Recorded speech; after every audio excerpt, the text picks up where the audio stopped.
Wow! পরীমনির ঢং দেখে হাসতে হাসতে অবাক সুপারস্টার শাকিব খান।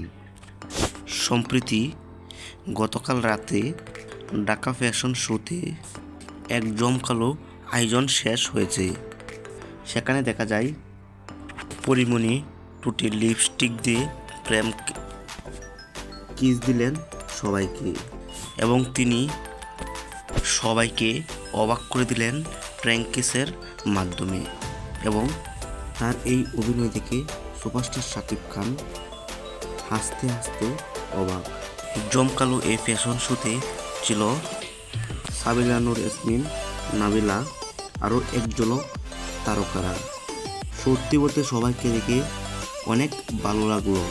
তো যাই হোক, ফ্যাশন শোতে সবাইকে দেখে আপনার কেমন লাগলো তা নিচে থাকা কমেন্ট বক্সে জানিয়ে দিন। ভিডিওটি ভালো লাগলে লাইক এবং কমেন্ট করবেন এবং সুপারস্টার শাকিব খানের নতুন নতুন আপডেট তথ্য সবার আগে পেতে আমাদের এই চ্যানেলটি সাবস্ক্রাইব করবেন। সবাই ভালো থাকবেন।